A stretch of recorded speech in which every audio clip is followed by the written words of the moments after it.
Welcome to Sepang for the opening round of Blancpain GT World Challenge Asia, a new name for this season when it will run in conjunction with the World Challenge events in Europe and in Americas. More of that anon, but the circuit looking absolutely sensational, hot and humid.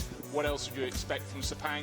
We're about to kick into qualifying, and qualifying with a different twist for 2019, as the GT4 cars have been paired from the pack, and they will go out for the first of their two qualifying sections ahead of the GT3 runners will come out later this morning. Track conditions absolutely perfect, but the track temperature this morning was 28 degrees. I said it would go north of 50. There it is, 54 degrees. Humidity 60%. That's actually quite low for Malaysia, but trust me, if you're down in the pit lane and the paddock, you certainly feel it.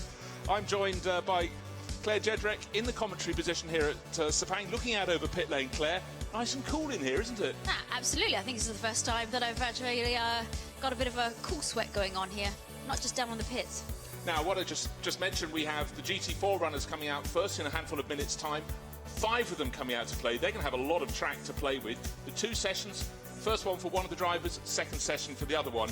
But then when we get to the GT3 runners, suddenly, with 30 cars overall, that means 5 off that is 25 GT3 runners. That is going to be super, super packed. But right now, the 5 GT4 runners, 4 Mercedes, 1 BMW, all in outrageous liveries, will go out to play, and then they've got plenty of space to refine their art. Yeah, I think this is going to be advantageous to both of them, not only, of course, for the GT3s, but the GT4s, all that space. And I have to worry who's around them at that time. They can just go at their correct pace and speed there.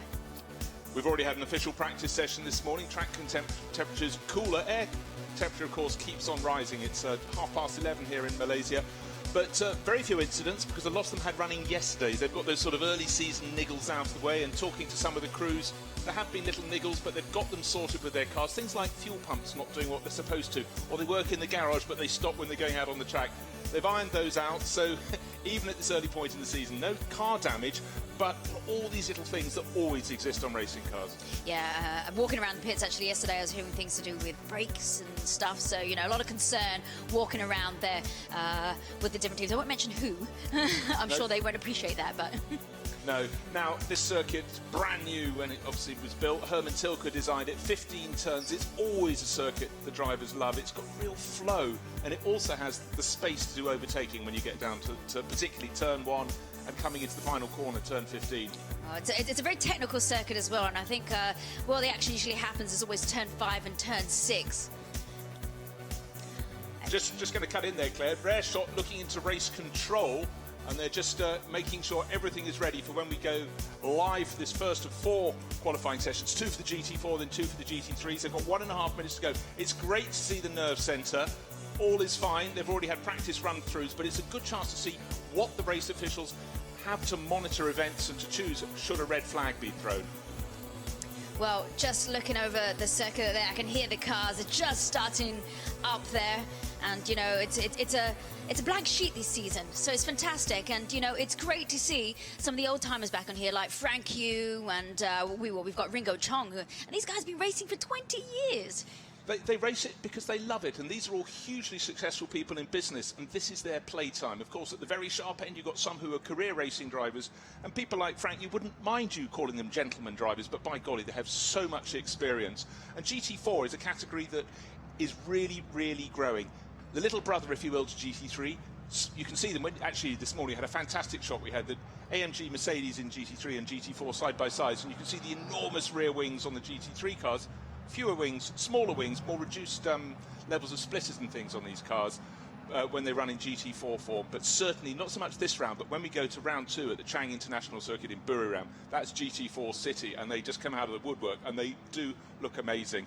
What we have for 2019 here in the opening round in Malaysia is 1 BMW, absolutely garish, BMW Team Studio. I liked their livery last year.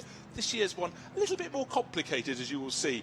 It'll take a while to get used to that. We expect them to offer 2 cars Very soon indeed. Green flag, off you can go. So this year, at the opening round, it's one BMW and these 4 Mercedes. These Mercedes GT4 cars, the drivers love them. They are really benign racing cars.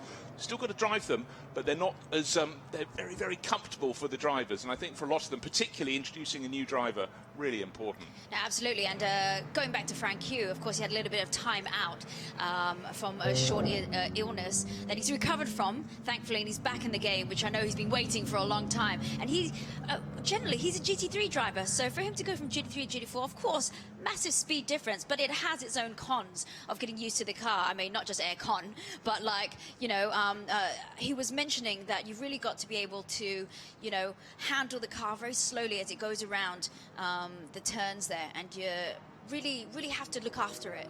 It's a re-education. I think the easier step is from GT4 up to GT3. You get there and obviously you've got shorter braking distance, more power, more handling and more downforce to play with. So you have to sort of take that chip out to come down to GT4. But Frank, you just look at his record, he is going to be super competitive in this class. Good to see the two cars talking. Frank's, of course, Craft Bamboo Racing through and through. Of course, that is his team. But team iRace, do you say iRace dot win or iRace 2 win? I never really understand. They've got 2 Mercedes in this group. Sepang Santoso sharing with Ringo Chong and Ron Zhang with Alon Yeo. So they look great, but how do you pronounce the name?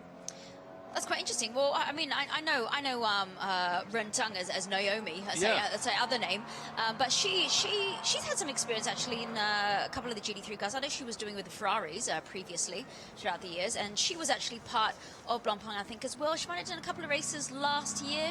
She did, and then also raced Ferraris. She raced with Diana Rosario in a Porsche last year. That's so again, right, yes. Change of chassis right towards the end of the season came in.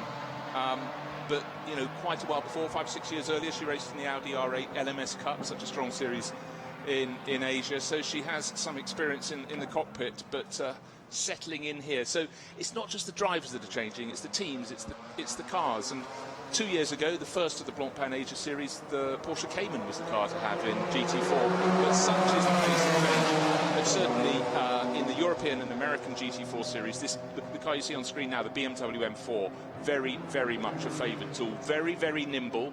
You just put it alongside the Mercedes AMG, they look really quite different. This looks smaller, sharper. They look like sleepers. Packed full of power. Yeah. Packed full of... someone's just gone completely crazy with a felt tip pen on that one. Well, it kind of looks like a prototype car, you know, when they do that, when they come out on circuit. Exactly.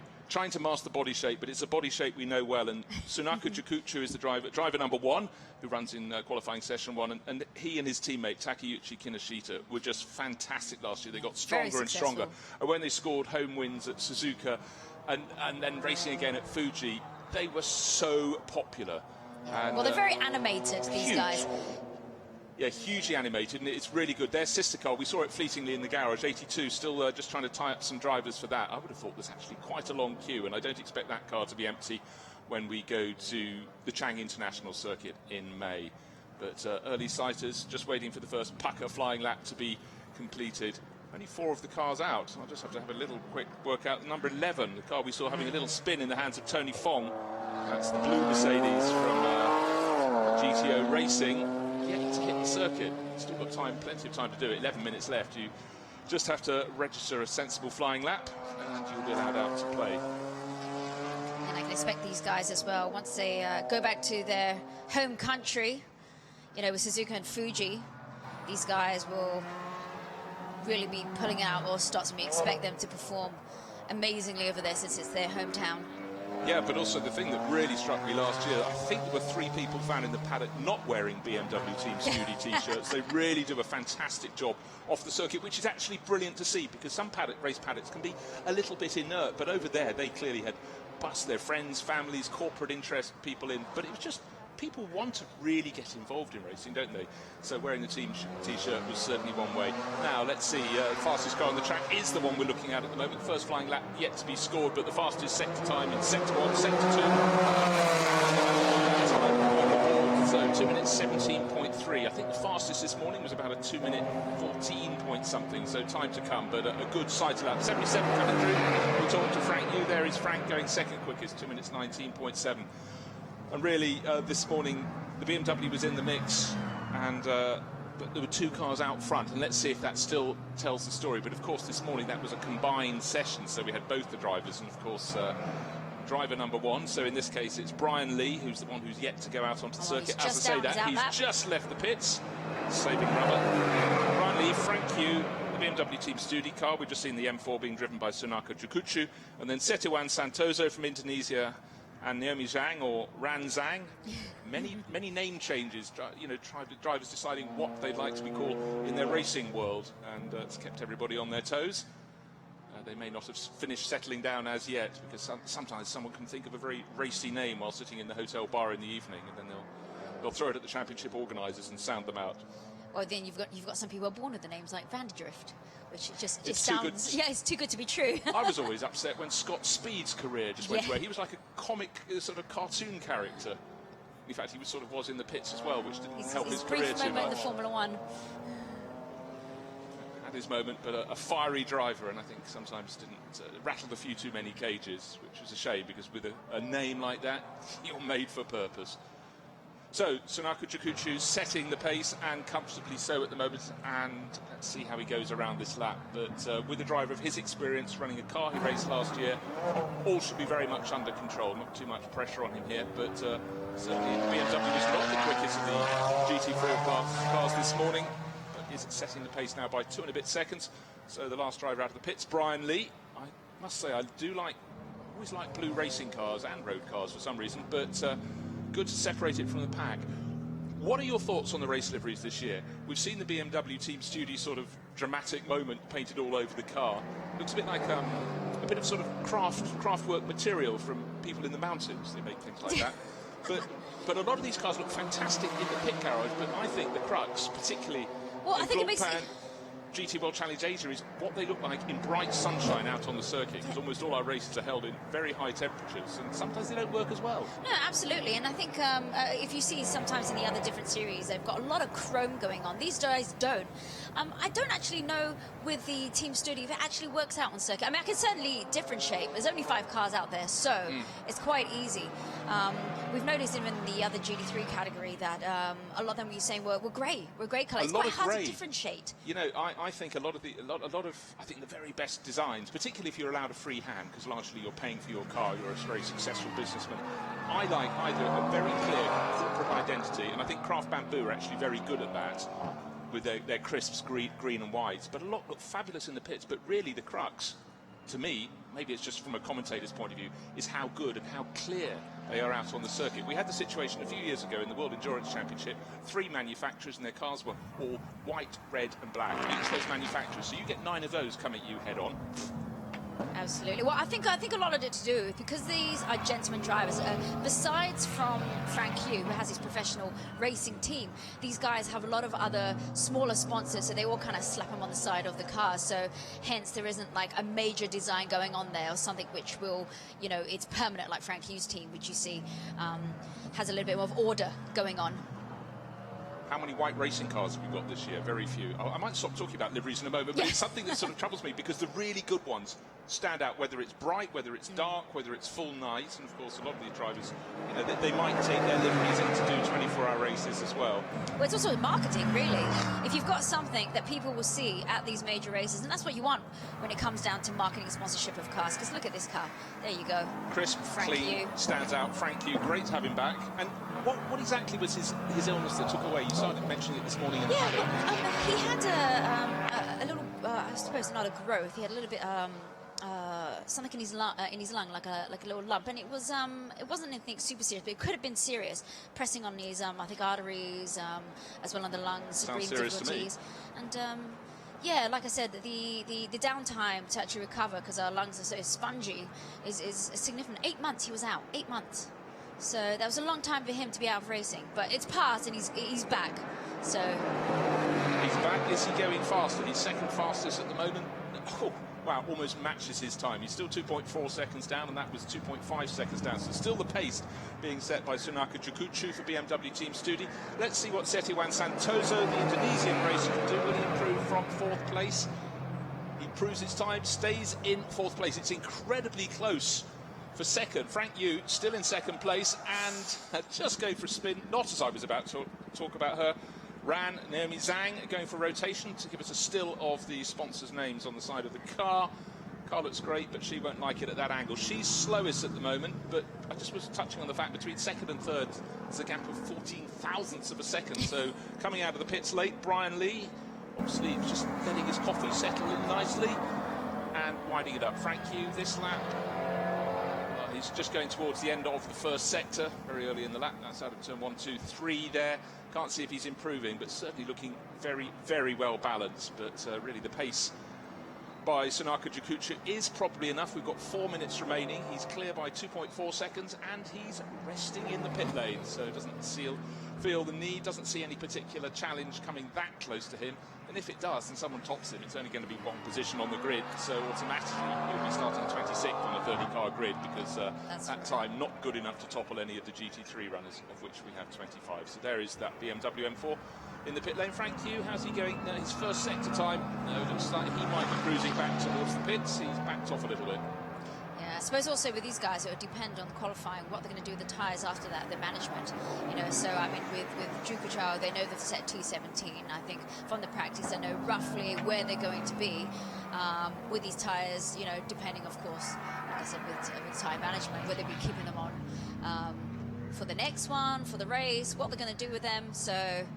Well, the good thing for BMW Team Studi, same drivers, same car as last year. They've got all that data in the book, and it's just not to be underestimated. And particularly somewhere like here, where you start the day with track temperatures in the high 20s, is up to the mid-50s. There is so much variation, so any experience that you have is really useful. Of course, the first of our races is today, and that's starting somewhat later. It's starting at 4:15.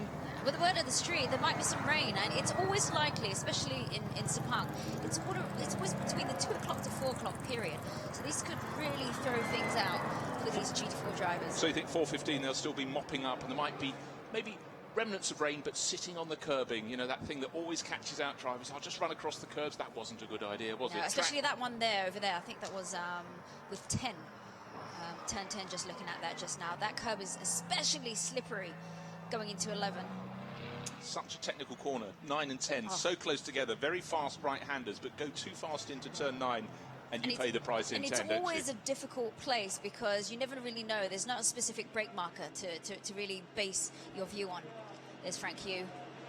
Yeah, I thought that lap looked a little slower coming in. So Brian Lee's still out to play, 2 and a bit minutes remaining. He's only needs to find less than a 1/10 of a second, sorry, less than a 100th of a second, and he might be able to close in. So there's Setiawan Santoso running around in 4th place. A little bit of an improvement.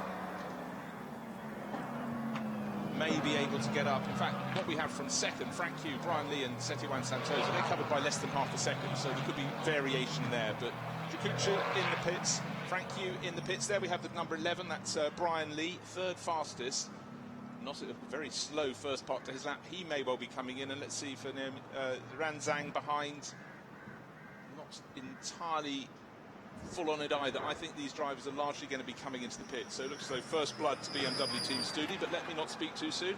There's one of the challengers, Brian Lee, very close to second place, coming in from 3rd, but just to give you an example of the improvement, 2 minutes 18.669 was what BMW Team Studi did in practice, so the fact they found 1 1/3 seconds, a very impressive step up from a very impressive team on top of their craft and laying down the first marker in 2019. Of course, we've got the second of the 2 GT4 qualifying sessions coming up. Very short break of about 11 to 12 minutes, and then all being equal, we're out again at 12:23 for the first of the 25 cars going out to play in GT3 qualifying. In exactly the same format as this, 15 minutes on the track, short break, 15 minutes. Just enough time for driver 2 to get on board, take on any information coming their way from the first of the 2 drivers in their pairings and going out to play. So I think we are pretty much set at the end of the lap. Only Ran Zhang pressing on at this late stage.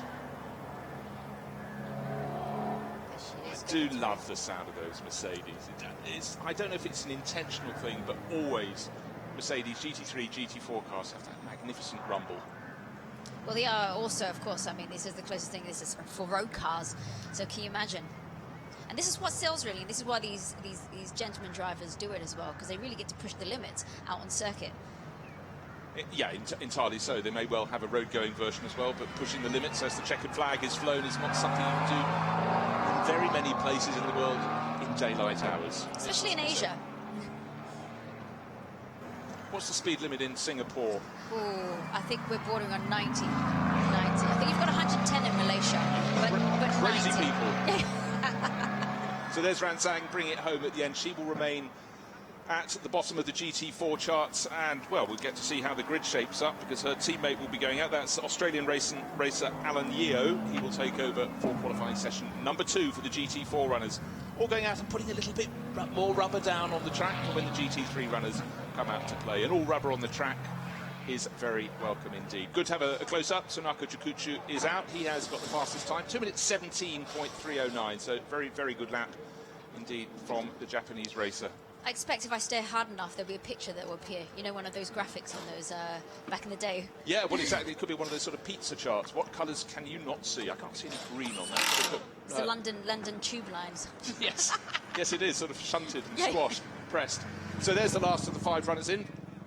4 Mercedes, but topping the chart, it's the BMW from BMW Team Studi.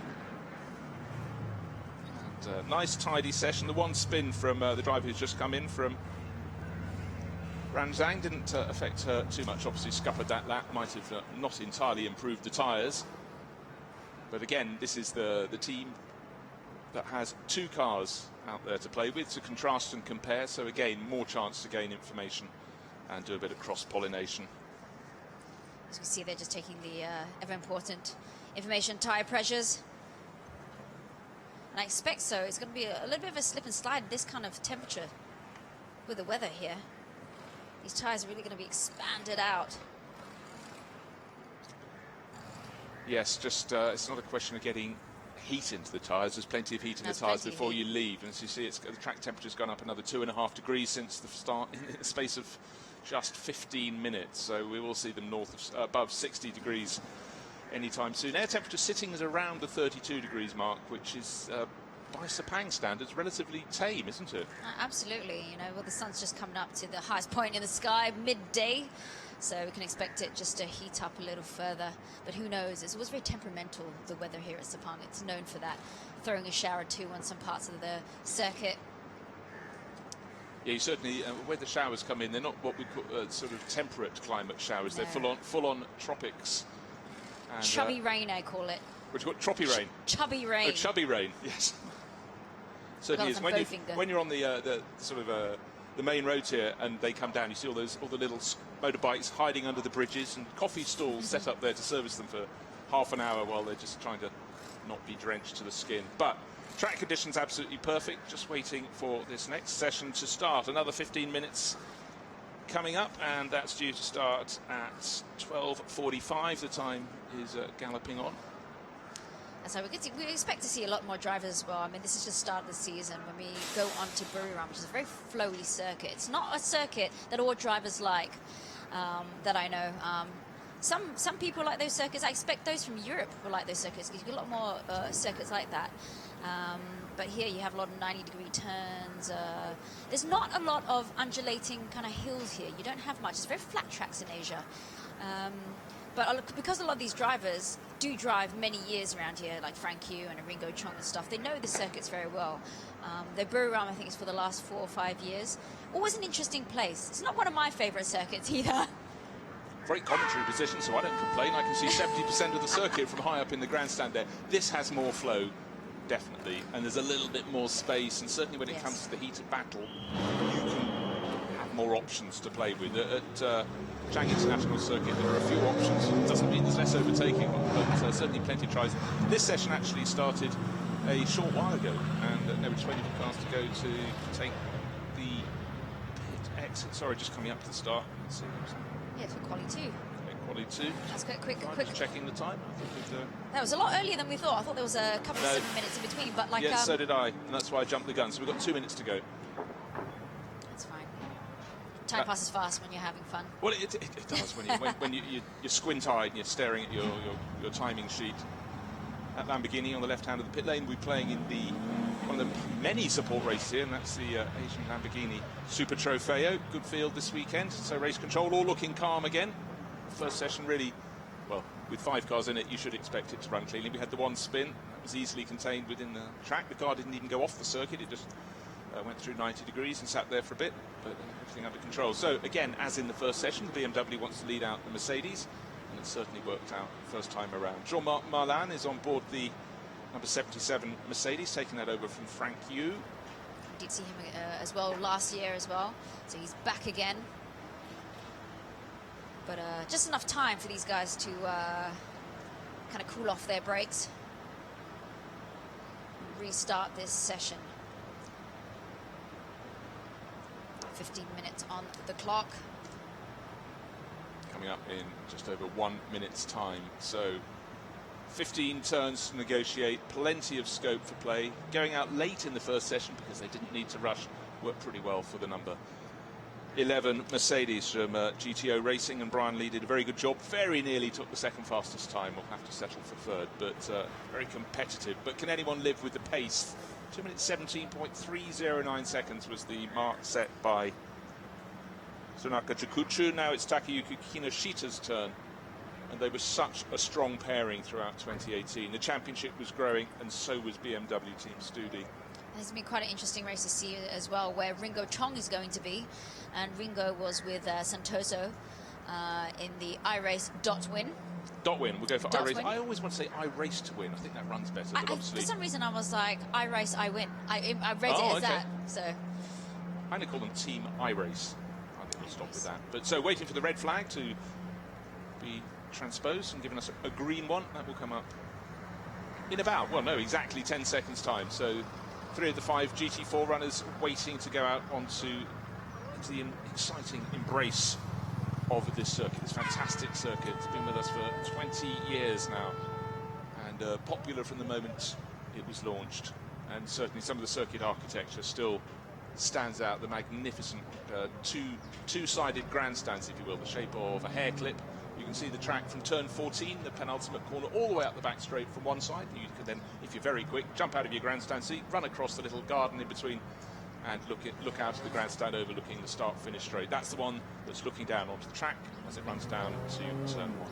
And I've got to say, it's always the shelters that are quite iconic. Like, you know what circuit it is based on the shelters over the stands. Yeah, the same with the Shanghai International Circuit. You know, there's big discs over the grandstands, particularly the ones that stand out as you go down to the hairpin at the end of the back straight. And it's not just for show, it's for shelter. And certainly here, I do like the fans you get on the sections between the grandstands with basically water being sprayed into them to just give you some... And this is that classic photo they always do at turn 15, 15. Final corner. Coming around the corner, which of course in the last few years they've slightly adjusted. It's got an incline. Well, gradient change, incline. Yeah. Friends of the drivers as far as I'm concerned, and certainly I always used to say no year is complete without a visit to Spa-Francorchamps, and really in recent years I try and put Suzuka back into that mix, because again, what makes them classic tracks, the key ingredient to me is they go up, they go down, they go up, they go down, and it certainly adds to the spectacle. TV directors, fans love them, and certainly of course, even though when we look at it, it always looks much flatter, they always flatten the gradient on a TV image, but the drivers can feel the change and appreciate. This is turn 3 coming up towards turn 4, and it runs relatively flat. You can see it starting to rise, and it just kicks up before the corner before flattening at the crest. And you mentioned you were here 10 years ago. I was here more than 10 years ago. The last visit was 10 years. So, and has it really changed much? No, the thing that's really changed, and I'm impressed, is the trees that were planted around the infield and in the paddock have grown. I mean, the infrastructure is exactly the same. You mentioned a slight change at turn 15, but having shade in a climate like this is massively important, and even the imagination that you could get to that shade if you needed to. For someone like me, very fair-skinned, it's a welcome thing to have, as well as the fact it looks beautiful. But I have to say, coming back to, I guess, temperature, weather, you were saying the climate, Sepang and Buriram, they're harsh circuits to be on. You know, it's a tough job for these for the marshals to be out there on that circuit. Yeah, crucial. And I always take my hats off to the camera crews around the circuit. They cannot leave their positions. You know, Marshall could just duck down behind a wall for a bit as long as they've got line of sight, but a camera operator stand in position. They look a lot older come the evening. A bit like me, really. Right, so Takayuki Kinoshita, can he build on the work done by his teammates, Sunaka Jukuchu? And certainly a very, very strong run in the first of the 2 qualifying sessions. And if you're just joining the broadcast, wherever you are in the world, as the Blancpain GT World Challenge Asia goes to more and more television audiences, great news indeed for 2019. If you're just dialing in, this is a session, one of 2 sessions. This year it's a novelty. First time the GT4 qualifiers have gone out to do their qualifying on their own, and then the GT3 runners will follow hot on their heels. And again, they will have the 2 15-minute sessions. But right now, it's advantage BMW, waiting for the first flying lap in the second of the 2 qualifying sessions. But again, Kinoshita looking as though he's got all the speed that his teammate has. We'll see how the stopwatch hangs when he gets to the end of the lap, but certainly making that BMW M4 flow very well indeed.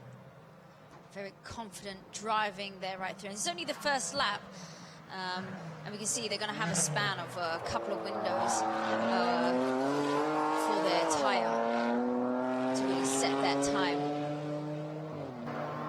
Yeah, but as you say, you touched on it, it's the confidence. Takayuki very confident to take it right to the edge of the circuit, using all the curves just the right amount, a little bit more, another few centimetres. The middle part of that tyre would have run off the curbing to the outside, which race directors don't like. I heard the drivers briefing with them being warned, particularly turn 14, the penultimate corner, going onto the back straight. Everyone loves to run wide and find a bit of advantage, but, well, I was saying it was staying within the confines of the circuit.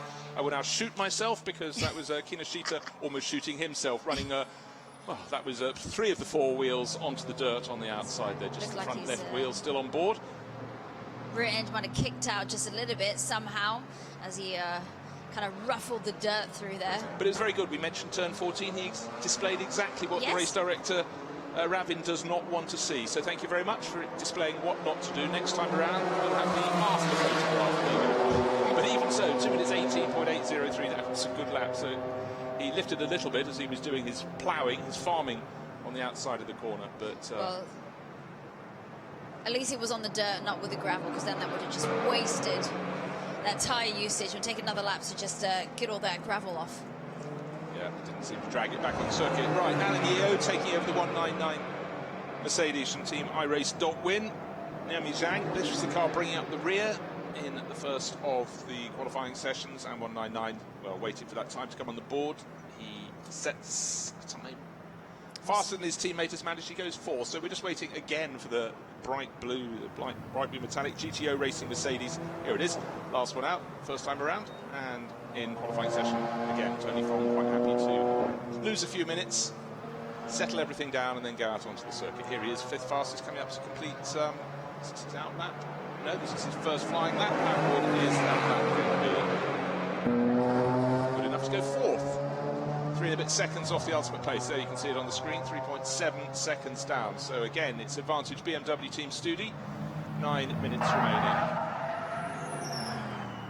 Well, fantastic camera shot there. Ringo Chong really leaving his braking very, very late indeed. He's 2nd fastest at the moment. Needs to find 2 seconds to go to the top of the charts, but looks like he's closing in a little bit. But as I say that, Takayuki Kinoshita does a better opening sector, so again it's advantage BMW at the moment. But certainly Ringo Chong has got the bit between his teeth and really, really attacking around this lap. And again, looking at the timing screen, Jean-Marc Merlin in the 77 Craft Bamboo Racing BMW Mercedes is getting a bit of a move on in that opening sector as well. But really, again, it's Kinoshita flying along, not looking as though he's going to topple his best time. He's slightly down on this opening mark and his second mark around the circuit. Maybe he has still got a bit of rubbish on his tyres from his agricultural moment last time around. This time he seems to have kept it on the track round the final corner.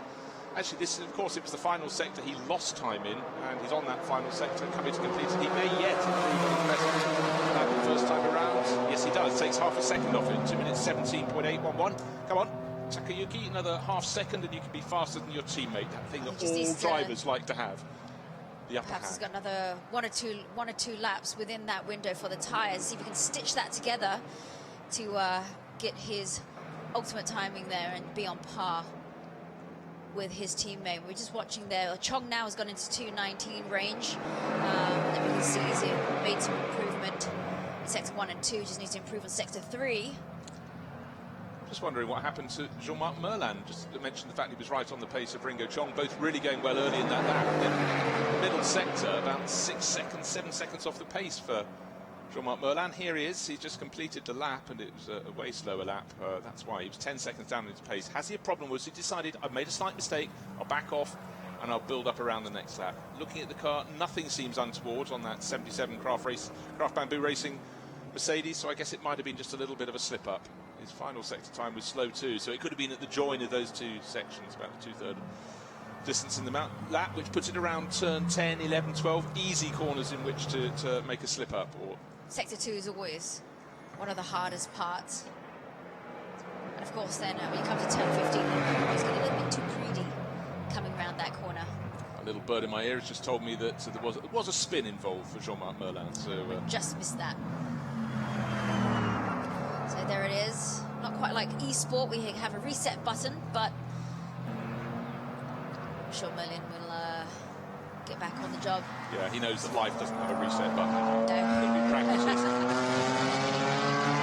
I have to say that's quite a scary thing when some of these drivers actually get an opportunity for these eSport guys, and you know, moving over, transitioning to actual race driving that some people actually get to do. They don't have a reset button, so.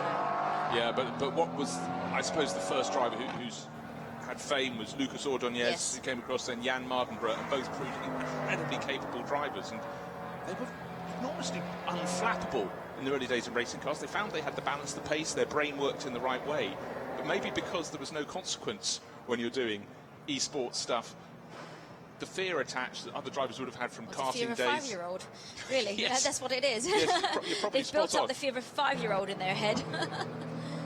So how's Tony Fong getting on in number 11? He's fourth fastest at the moment, 4.2 seconds down. He's picking up his pace little by little. He's being very consistent, very smooth, and frankly is what they need.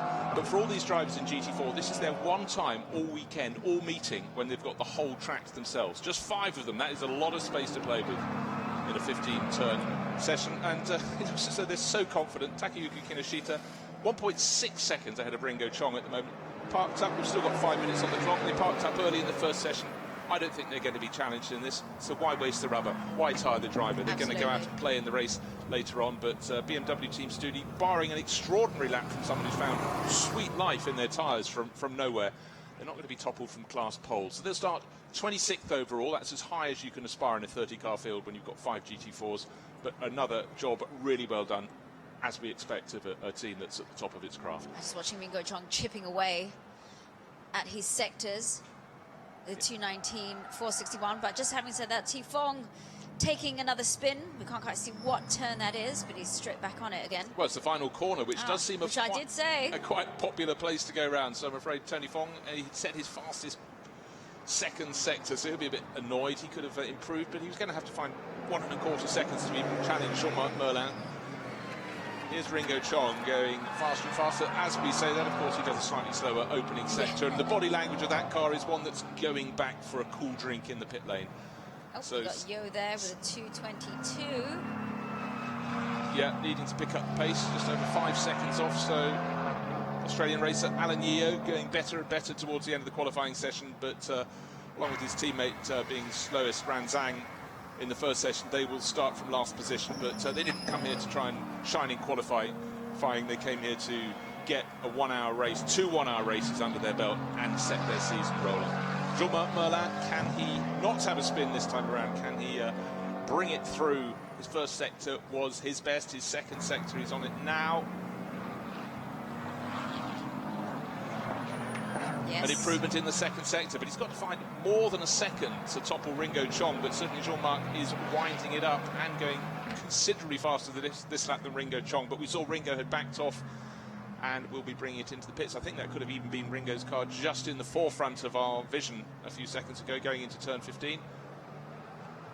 We know there's a little bit more in that car based on what Frank Yu's time was for Jean, so we know that he has less than 2 laps to really try and get that qualifying pace there. Well, is he going to go in second place? I very much doubt he's going to the top of the charts. Looking for that time to come up. He improves his time, but only takes another 10th off, so he's still got to find another second to topple Ringo Chong. Clock's counting down to just over 2 minutes remaining, but Of course, that spin for him a couple of laps ago was when his tyres were still relatively good, and with track temperatures of 56 degrees and climbing, every lap really starts to take just another chunk out of those tyres' performance. So Ringo there, back in the pits. It looks like he's ending his session.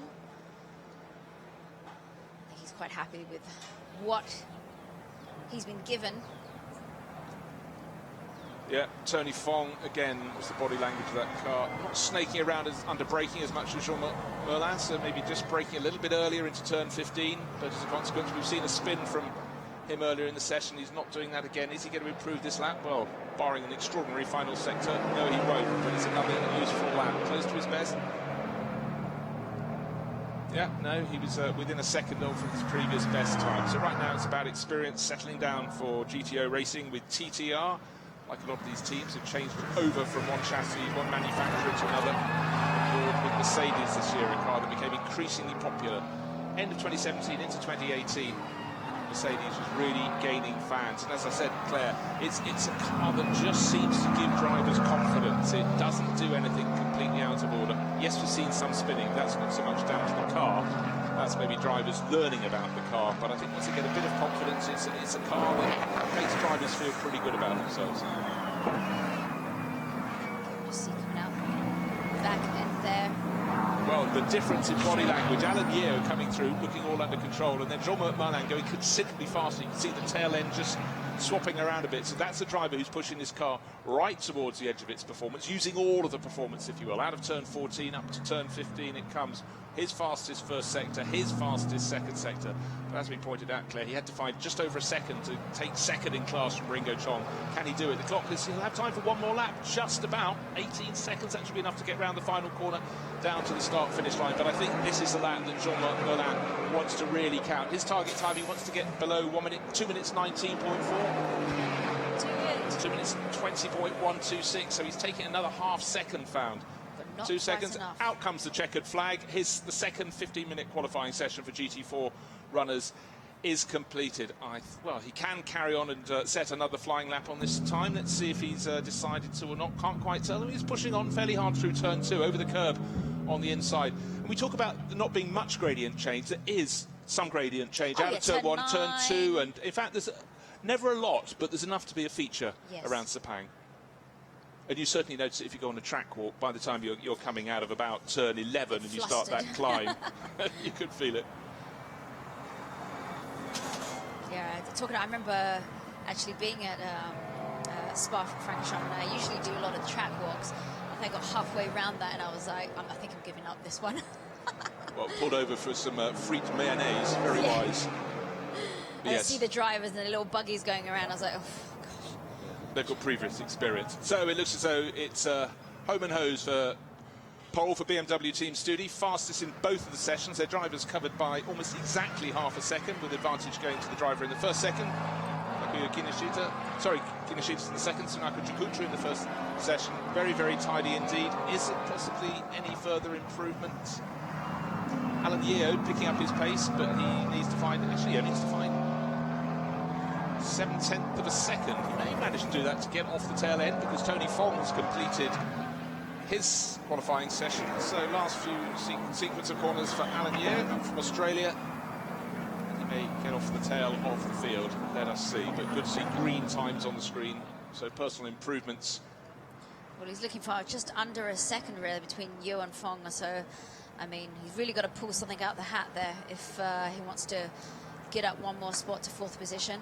Yeah, well, Jean-Marc Merlin, the body language of the early corners was that he might be going for one final lap. He got through just before the checkered flag, but his sector times are no improvements. So, reporting to the pits here. Yes, he is going to the outside of the circuit at turn 15. Alan Yeo comes through. I'm sure he does take the time. He topples Tony Fong. So, well, there you have that'll teach you to doubt him, Claire. I'll give you your full name. Never say never. Never say never. So.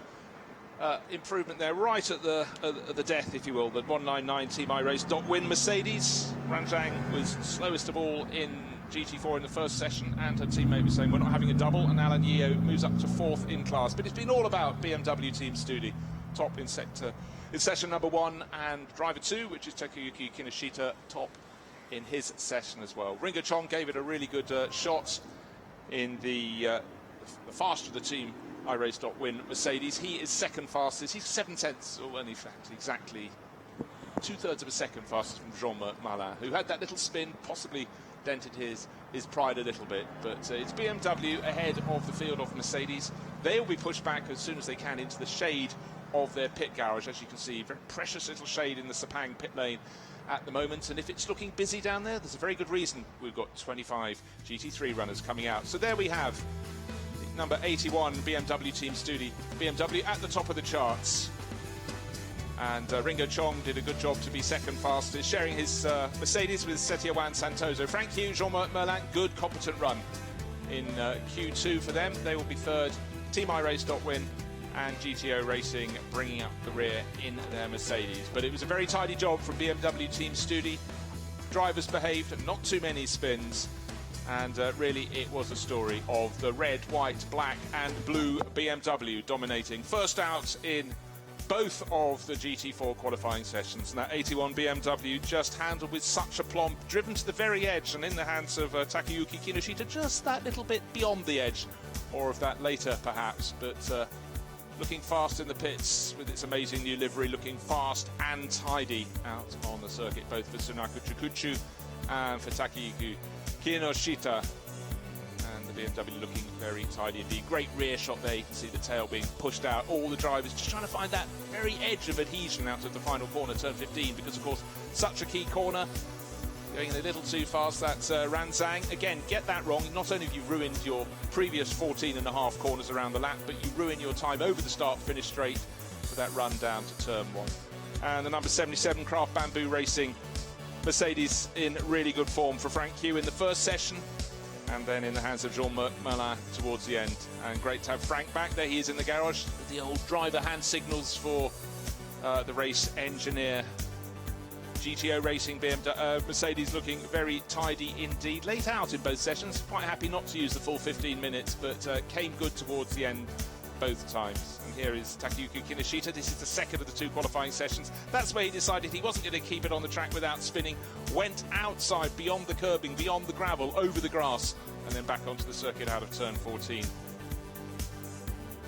Tony Fong had his times out on the circuit. He had a little moment in session, but gradually picked up the pace and gained some very valuable experience around the circuit here at Sepang. Again, these 15 turns, it's about finding the balance. It's about finding exactly how to get the flow around this circuit. You've got to be brave as well, because there are certain points where you suddenly have no turning in point, or your vision line is wrong. You can use both those excuses, Tony. I think they'll fit very well indeed. Jean-Marc Merlin was going really well. He had a little hidden spin that wasn't shown, so his embarrassment has been saved, but he went faster and faster after that. Really, really solid job for Craft Bamboo. So looking strong, but really at the moment it's advantage as that checkered flag fell for BMW Team Studi. They had it sewn up. They'll be on pole.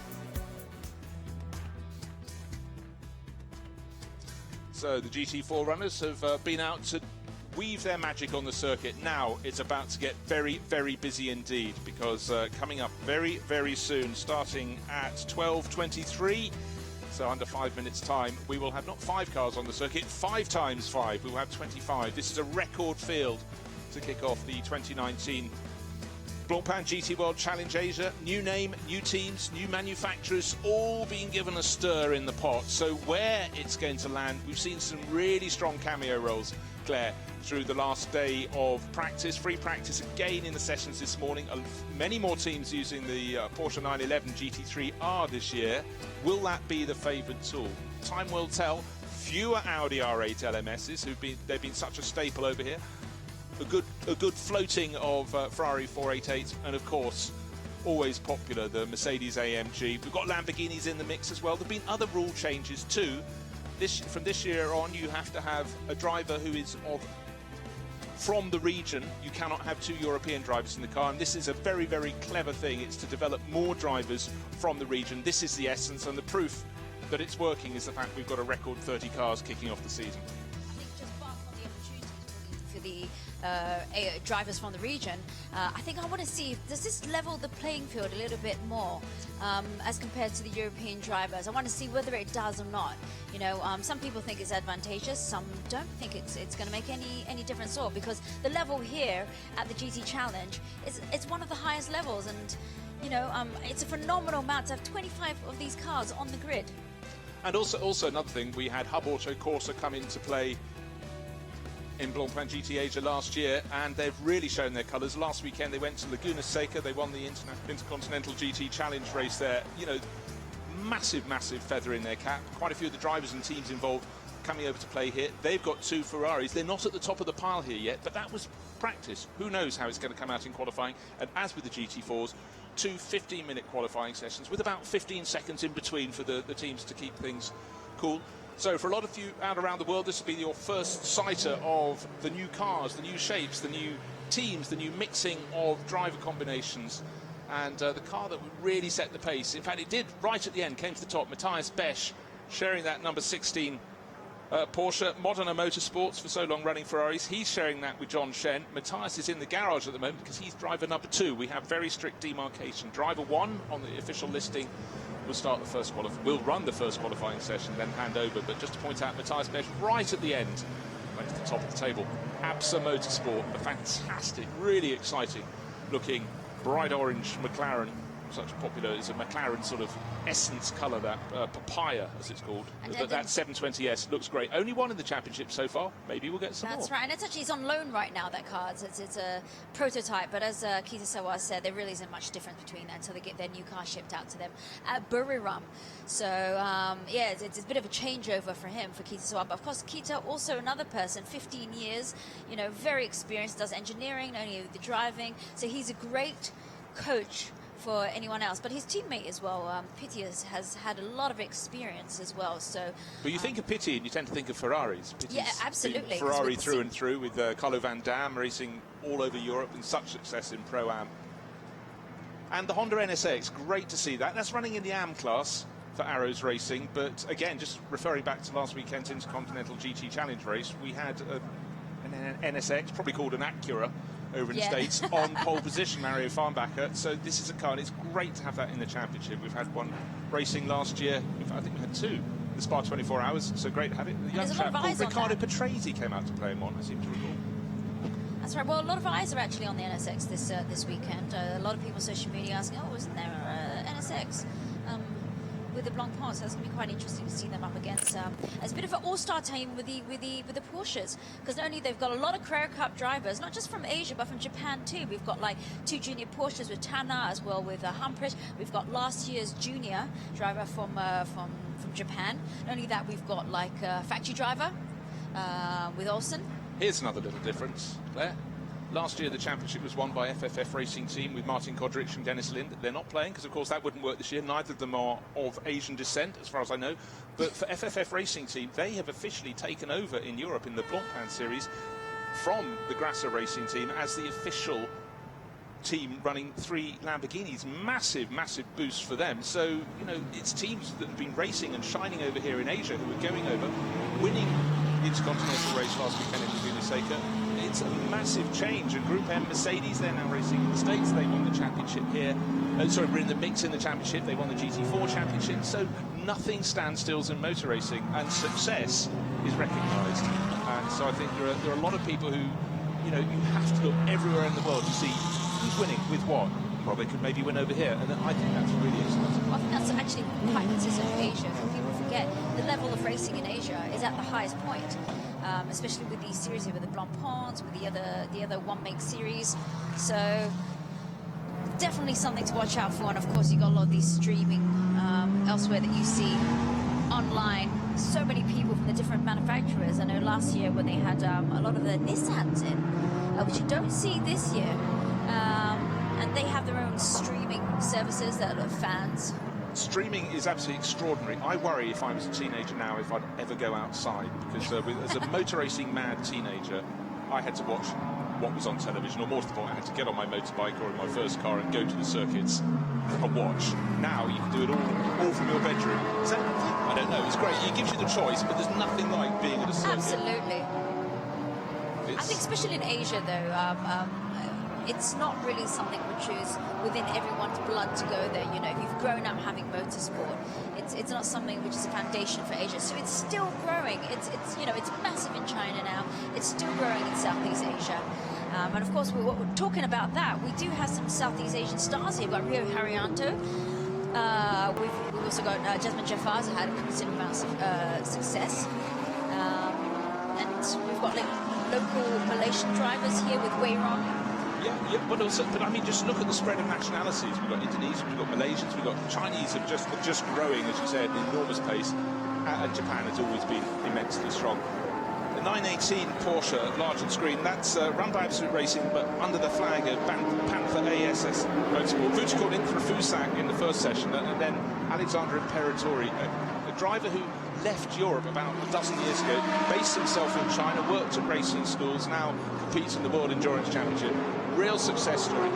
Didn't have the money to succeed in Europe, worked the hard yards over here, and I think hugely sought after, because, you know, when you're in GT3 racing, you've got to bring on the other driver. If the other driver isn't as fast, and clearly his communication skills are as good as his speed. So I'm sure that... But Viticon, I have to say, because he used to be in Carrera Cup, he's a fast gentleman driver. He isn't just a gentleman driver, he's a very fast gentleman driver, and he came very close one of the years to winning championship.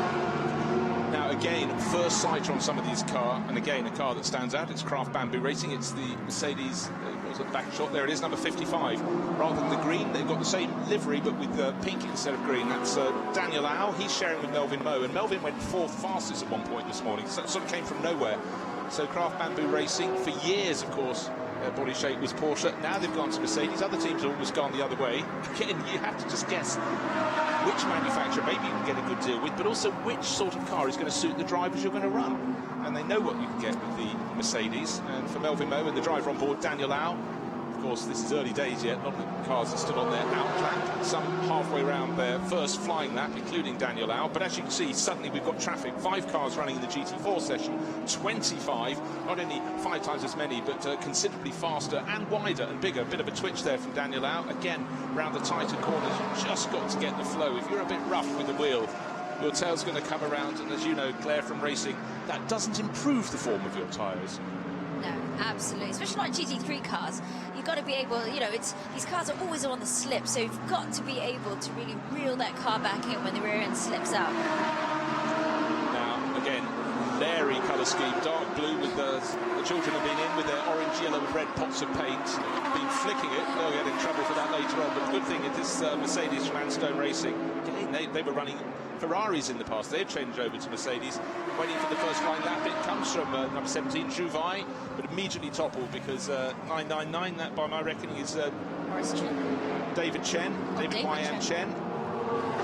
Deciding whether it was be David or YN, but right now it says YN Chen on the screen. We'll go with that. He's fastest of all. 2 minutes 5.836. We saw 2 minutes 3s, I think, this morning, but don't forget, first flying lap. It's quite interesting to see. You can see these spread over. I mean, it's still early in the laps right here, but we're just looking at some of the, you know, top 6 or 7 Pro-Am, and we expect some of the silvers to be up there quite shortly. Of course, a lot of them haven't come out yet with Bruns, and we've got Tan. Yeah, but that time from YN Chen in the 999 Audi, there we have it. Sharing that with Andre Couto. Andre went to the top of the time charts in his practice session when he was on board early this morning, but the Tianchi Racing Team Audi, again, one that's easier to pick out with that big green flash, otherwise silver and gold. A lot of these cars running in the sort of anthracite grey livery, some in black. So I would have thought that's not the best idea in hot racing. Not for you. Deflection. Ooh, big tail out moment from someone going into turn 14, the penultimate corner, but right now fastest of all, but by nearly 2 seconds. So it really was an outlap and then a straight onto it from YN Chen. As we speak, I think that we've got Viticon. Is that in car number 918? Yeah, it gets 918. That was the one we saw early in the session, the Panther Porsche from run by Absolute Racing, and got to within 0.055 of a second. So was there a fight back from Chen? Chen waiting for him to improve his mark. No, he's not going to. So it's yes, next to nothing then. Still just under 2 seconds back. Sounds like a spinner somewhere on the circuit. I don't know if a camera can pick it up, but I can hear a spin in the background. The 666 Lamborghini. moment, just, that's Alex Au. Oh, there's the spinner. That went really well this morning. So this is Maurice Chen. This is the... And just talking about that, we've got Werentan who's jumped up to the top. You see the Silvers now coming back up into track there. Werentan, plenty of experience. And the 911 we've got 911 goes top for Absolute Racing. So the Porsches from Absolute Racing going well. The 918 in Fuvasak is fourth fastest. So at the moment it's an improvement from, as you mentioned, Werentan. So it's Audi's in the mix, but it's the 911 Porsche at the top of the chart. The 918 trying to come back. That's Fuvasak, and a change suddenly. Number 27 goes into second place. That's the Hub Auto Corsa Ferrari. They kept their powder rather dry in practice. They're on a high after that big win at Laguna Seca in the Intercontinental GT World Challenge last weekend. But Sakamoto really getting that to fly. Yuya Sakamoto, one of many Japanese drivers in the Series 2 Lamborghinis. The second of them just off the bottom of the screen. That's the AMAC Motorsports McPherson driven Lamborghini up from Australia, showing that as in 2018 with Ben Porter. The other one we saw was the white, blue and yellow Lamborghini number 666, Alex Au, by Vincenzo Sospiri Racing. So changes at the top. We've got, it's very good for the, if you come from Thailand at the moment, 911 at the top of the charts with Tanat Sathian Thirikul, but as soon as I said that, someone with just as many letters in his surname goes to the top. And he's got a full alphabet inside there. Futikorn into Fuvasak goes top by 0.014 of a second. And I have to say that just prior to that, we had a bit of Chinese checkers with Bmw there, who also jumped up, also very strong GT3 drivers, though he has his moments. So I've seen another in his driving that it might be a bit unstable during the actual race. I want to see actually Darrell Young. You know, he's always been a star driver, where he's going to lap out, and he's just gone out. This will be his first flying lap, I think. It's time. Not the end of the session. We've got 6 minutes 20 remaining. The top 4 cars all entered by Absolute Racing. They had, for a fleeting moment, they had 3 Porsches at the top. That's not hard enough running 3 Porsches. They decided they'd run a pair of Audis as well. The number 12 Audi, Werentan, just getting in the mix there, up into 4th place. So really you have to ask what's happening with the number 13 sister car. It's down in 10. They've got 5 of the top 10 cars. So Absolute Racing will be very pleased indeed. One driver who we haven't seen before. Ibrahim, so this 888. This is Geoffrey Ibrahim, Prince from Johor, but racing very much as Geoffrey. What is amazing about this is his first race ever. He's done one other ad hoc race, I think, in Thailand, but this is his first race, so I think he's really going to be trying to find the stability, find his way out on the circuit here. I do know that he's had a lot of practice doing the simulator, but of course nothing beats being out on the circuit. But he's a stable driver, not up to speed yet, but I expect this is going to be a massive learning curve for him over this next season. He's here this whole season, so this is one guy to look out for. Just something quite exciting. Well, he's doing well. He's 3 and a bit seconds off the pace, but he's faster than 4 or 5 other drivers. So really, really well done for your first start. We've still got another 5 minutes remaining. That is impressive, actually. But now, are we going to have a change at the top? It very well could be Inthra Fuvasak. We're looking at him in the 918. Will he go back ahead of Sathian Thirikul? He doesn't, but it's super close. 161, so it's a nip and tuck game between 2 of the 3 Porsches from Absolute Racing. It's the 911 on top from the 918. We've just seen the 918 with Inthra Fuvasak at the wheel, coming through, improving his time, but staying in second place. It's the sister car 911. And I expect they will be quite with the sleeper group. I think not many people know about him and his teammate. They are Porsche Junior drivers, and I think they are they're very fast, these guys. And they're people, the team to look out for, I think, especially for Asia. And of course, his teammate is Philippe. Yeah, and also just working out no improvement from Tanat Sathian Thirikul, but within 1/3 of a second of his best lap. So the traffic on the track, he's lapping fast, he's lapping consistently. That's exactly what team owners look for. And look at that, once again, we can see there Viticon just pulling out another fast lap there. You mentioned, Claire, you wanted to see the pace of Darrell Young as a sort of marker. He is 6th fastest in the 99 Craft Bamboo. And his teammate, of course, is Christina Nielsen, who's there are several races around the world she's not competing in this year, but I haven't noticed them yet. She is super, super busy. 2nd generation Danish racer, her father raced at Le Mans, and clearly the blood runs through her veins very nicely indeed. She'll be out in qualifying session number 2. If you're just coming to the broadcast, wherever you are in the world, as we expand our network, 2 qualifying sessions for the GT3 runners. We've had the 2 15-minute sessions for the GT4s. It's very much an advantage at the moment with Absolute Racing. Their Porsches are fast, and they've got 2 Audis. There's one of them, number 12, third fastest in the hands of Weiron Tan, going very well, sharing with Martin Brim, the driver from Estonia. So it just proves that the Audis are every bit still as competitive as the Porsches, the GT3Rs out there. Even though people have moved over to certain manufacturers. There are always reasons. Don't forget, they all have a balance of performance that's controlled by SRO, which has been one of the standout advantages of the SRO series. That's why we have so many manufacturers coming to play. These cars are balanced and have equal performance. And a lot of the driver choices are down to, let's say, commercial reasons. Driver desire. I want to race a Mercedes, for example. You will race a Mercedes, and also many other factors besides, but the performance of these manufacturers is equalised as close as it possibly can be. Haven't seen so much of the 9-10 entry. This is JRM, Chinese team, Li Chao, and he's showing that with Chris van der Drift, one of the drivers with the quickest names out on the circuit. But at the moment, Van der Drift in the pit lane, his teammate out on the circuit, not at the sharp end, in 16th place at the moment, 3 seconds off the ultimate pace. There's plenty to improve over Li Chao, of course. This is his first full season. He did 1 ad hoc race in Shanghai last year. And for him, had a little chat with him in the garage a little bit earlier on. And he's just saying because this is a series that will push him to improve. Well, that's good to hear. It's because it's like if you play tennis, in theory, you play a better player, you improve. You play a worse player, you just fall into a trap. So you've got to aim high. He'll have many examples up ahead of him to look at and observe, see how what they're doing that he isn't. That's right. He'll be learning all the time, and of course, racing here on the pond. Yeah, exactly. Small fish in a big pond. But he'll be particularly interested in tyre wear, I would suggest, around here. So all the teams run on the same rubber, but it's how they handle it. Track temperature pushing 60 degrees.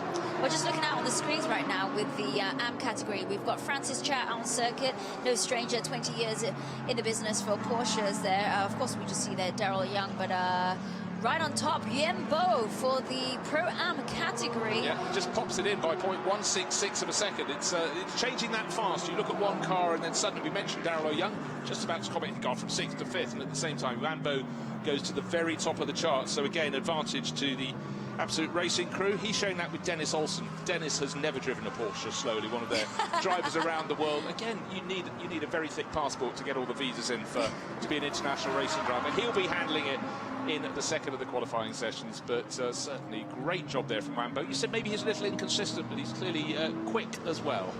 Well, you know, when it comes to race pace to the qualifying, we know there's always a huge difference, and I think just going back again to Olsen, it's about adaptability. These guys are all around the world. They come to different circuits, different cars all the time. It's adaptability, and you know, I think you can teach anyone to drive, just when you run out of talent. Yes. Which goes first, talent or money? In some cases, you hope those with little of the first don't have too much of the other. But anyhow, what we have is 99, Daryl Young. We mentioned him, so many years racing with Porsches. He's 5th fastest at the moment, backing off a little bit at the moment. The checkered flag is out. A handful of cars already in the pit lane. Just looking at the last few going around, including Andrew McPherson. He's in the AM class. He's down in 24th position. He'll just be bringing that in. But for Wambo, that was a really good job indeed. But suddenly stick it up at the sharp end of the field. Dennis Olsen already leaning in the door to talk to him, because drivers always want whatever little bit of information they could possibly have to make them feel they just know everything. So suddenly the pit lane very, very crowded indeed, but precious little time between qualifying session 1 and qualifying session number 2. The first is 7-minute break is all the teams get. So a lot of the teams, if they didn't feel there was an improvement coming, they actually sort of short drive at one time, get them in as soon as they can, unless they can see something really good cooking. Well, I think it'll be interesting now as the cars just come past the checkered flag there to see Yembo has got a 2:04. He's 2/10 up from Tanart there.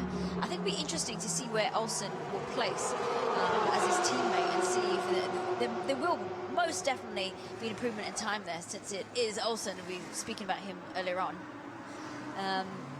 And yeah, see the rest of what these second drivers do, because we've got a lot of the pros coming out after this. No, exactly so. And just want to highlight again, we talked early in the qualifying session about Geoffrey Ibrahim. This is his first racing season. He qualified 20th out of 25, 3.6 seconds down on the ultimate pace. I take my hat off to someone with no racing experience who has managed to do that. You mentioned he might have done one race in Thailand, I think. But that's, you really can't count that. I mean, you can't count. This is suddenly this is proper. This is not playing. This is the level. real McCoy. With the big boys as well. No spin, and his fastest lap was his final lap. He was one of the few drivers who stayed out right at the end. A little bit more clear space. Another driver was David Chipto Biantoro, who moved up to 14th place in the number 75 T2 Motorsports Ferrari. And so maybe they were just working towards those times, but it was clean, it was tidy from Geoffrey Ibrahim. So his teammate and mentor and coach in so many ways, Yazam Yafar, I think will be very pleased. And there is Geoffrey Ibrahim coming in. Used that session well, so he'll be very pleased with that. Of course, being competitive, he'll probably go, oh, I could have found a tenth of a second here or there, but he kept out of trouble and set increasingly fast times. So good job from him. One of many, many new faces to this third season of Blancpain racing in Asia. Just want to bang the drum one more time. Record entry for the opening round, 30 cars. Never been that many in the opening round for 2017 or 18 here in Sepang. So going the right way, and again, the rule change dictate you cannot have a car that has two drivers from outside the region. You can have one from anywhere you want, but you have to have someone from Southeast Asia or Australasia effectively as one of your drivers in your car, and that is why there are so many more drivers here this year. Well, yeah, like I said, it's quite a surprise that for the GT3 category, it's such a large number of people. You know, I thought the uptake would be bigger going down from the GT4, but with the GT3s, wow, I think, you know. But I mean, having said that, the GT4 category, it's going to improve immensely this year, and I think we're going to see, like I said, we see Frank Hugh, who's gone over to the GT4 category. He's going to be very, very competitive with that. Especially coming over from the GT3. Yeah, and we expect definitely when we go to, we saw this last year, went up to the second round, same format this year. Second round is again at the Chang International Circuit. Thailand really has a very strong GT4 scene, and we'll have a real boost the numbers. But yeah, 25 GT3 cars, that is a really, really great start to the season. And we've got that full mix of manufacturers. Look down the pit lane from this high up shot. You've got a Lamborghini coming in. You've got a white one from Vincenzo Sospiri racing on the left of screen. In between, you've got the Mercedes. You can see the bright orange McLaren with those doors, those clamshell doors open. You've got the Ferraris nipping in and out, the Audis, the Mercedes and the Porsches. And they'll want to come out to play all over again. This next session starts at 12:45. It's now 12:42 and a little bit of change. It's what we call in Malaysian Singapore kiasu. The determination of being kiasu, about getting out there first. It's all about being first in line. It's what we do in Asia. We line up with queue. I'm interested you used the word queue. I wasn't sure that was something in the lexicon. I thought it was just get there first. No, no, it is. It's a favorite pastime. You know, nice walks on the beach, staying up late and queuing. We all have habits, whether good or bad. So race control, great. Again, great to see all looking calm in there. Nobody playing Candy Crush. That's good. It's one of the quietest places, really. Quietest, coolest. But again, have to keep, well, with the track as busy as 25 cars going out to qualify and 30 coming out to race this afternoon. Just to reiterate, it's 4:15, the first of our two races, 1 hour, which is 60 minutes for the race, and then we have another tomorrow, the second of the races, which will kick off not in the afternoon, totally different track conditions. It'll be 10:50 in the morning. And just to let you know, this morning at about 9 o'clock, track temperatures were high 20s, just under 30 degrees, and even before the GT4s went out to qualify, we were mid-50s, and I think we're probably getting very close to 60 degrees. So be aware of your tyres. Clouds are just slowly rolling in. Whether this will be an issue a little bit later, we'll see, because it doesn't look as sunny down the other side, but we'll see that. 4 p.m, the usual time when the rain and the heavens open. I thought you said earlier it was 2 o'clock it starts raining, and by 4 it should have stopped. Between 2 to 4. 2 to 4. Well, our race starts at 4:15, so the marshals will just be drying out. They'll be steaming in their wet clothing. But the Lamborghini at pit exit from 666 Racing, it's Fredrik Scharndorf, Danish racer. The Danes seem to be taking to the championship this year. That's quite interesting. Viking invasion. We don't actually have a lot of Danish race drivers out here. So, so Christina Nilsson and Fredrik Scharndorf coming out to play. And yeah, quite exciting as well. Of course, with Christina, she's had some considerable amount of success. Also with the GT3s, I think this is the first time she's been in Asia. She's doing the full season here, So that's very exciting, of course. I did read a little bit about her. She is a driver who is a female, not a female who is a driver. It's the other way around. And she, of course, she does the GT D, which is a Daytona in North America. Double champion in that, 2016, right. 2017. Nobody's fool, Christina. Oh, and I think this may be one of the first few times she's doing Mercedes-AMG GT3, but I think it should be pretty easy for her. Yeah. She's take it all in the stride. She's already been racing an Acura this year. I saw her in the Daytona 24 Hours. Well, the hours they managed to run when the cars weren't taken off the banking because it was raining so heavily. She was sharing with Anna Beatrice, Simona de Silvestro and Catherine Legg. Now doing this, she'll certainly be clocking up many, many air miles. So out we go. Fredrik Schandorf, Danish racer, been competing in Lamborghini Series recently. I think he was the Middle East champion at the start of this year. So it's quite good to get just into 3 months under your belt and already have a championship to your name. Yeah, 6 wins in that, which isn't bad. So clearly very, very consistent. So he's out to play for Vincenzo Sospiri Racing. Quite a lot of the drivers who compete in the Super Trofeo like to come over, and it's not that big a change to GT3, come out and play, but suddenly, of course, you're competing against other manufacturers, and though the balance of performance sorts the cars out, they have their performance advantages at different points on the circuit. So Ferrari's always known to be pretty fast down the straight, and the Lamborghinis. The Nissans were. They did phenomenally well when they were back in Suzuka. It's quite interesting to see then, of course, like I said, it's about the adaptability. Once again, who is this? This is a new entry this year, Be Quick Racing. Bilski and Kicks, as we call them, because those are their names. Daniel Bilski from Australia and Henk Kicks. Yeah, and Bilski has always been on the scene. You see a lot of them when they're in Thailand. They're very big out there, and you can't miss them with their yellow and black. But we've seen Bilski around in the region driving all sorts of cars. And I think he did say, I think they're in the Audis, aren't they? Yes. In the Audis. In fact, I noticed in 2016, of course you'll remember this, he was the GCC Pro-Am class winner in the Sepang 12. That's correct. And so he knows the track, he knows Audis. It's amazing what you can find. He did say he's just getting used to the new changes in the car. I think with the brakes, with the braking and stuff. So he's just slowly gaining a little bit of pace and confidence. So this is every lap counts here. Every lap counts, but I think entries like the Be Quick Racing thing, as you say, been on the Asian scene for a long time, it's great to have people stepping up and, as you say, play with someone better than you and you will improve. So a lot to learn. Finding track space in qualifying might be one of those. And again, he's not going to be one of the ultra quick drivers at the moment. Of course, that's Henk Kicks, who's taken over from Dan Bilski. I call him Dan, quite casual. His mother probably calls him Daniel. But waiting for those first flying laps to come in. First car out of the pit was Fredrik Schandorf. He goes down into turn 1. And again, traffic just coming out of the pits, goes around the outside of that. That is absolutely fine. Didn't interrupt him, that bright blue Audi, metallic blue Audi in the background. But advantage Fredrik Schandorf. So it was worth getting in the local customer, getting to the exit of the pits first. Of course, we've just seen there, last person looks like is out was Kuto. Amazing to have him back. He actually broke his back. If I'm not wrong, when he was in China, actually with my husband, who was the first driver and he was the second driver, so that was an absolute shock. Yeah, I know. It was. When was that? That was about 2 years ago, I think. And he's had a year recovery. Okay, because that's why he's building up. He's just got a Super GT program announced alongside this. In fact, I think the car that we saw was the blue one, which would be Frankie Chen Kong Fu. That's correct. That's the teammate from Absolute Racing. He's from Absolute Racing. Of course, the 999 car is Tianxi. And Frankie was with. Frankie's with last year. Jingsu Sun. Last year he was. Frankie Chang and. I'll go back to that. But anyhow, great to have Kuto on board. Martin Rump. Yes, of course it was Rump. So again, if you blink, you slightly miss the facts. Same drivers might be here, but they're not necessarily in the same partnerships. So we'll see which one comes out. It's about getting a good balance, isn't it, in your partnership? The race is always 1 hour long. Drivers get about, let's say, 28 minutes racing each with the minimum pit stop time in the middle. But it's a question of when they call it in. There's that pit stop window between 25 minutes and 35 minutes since it's 1 hour race.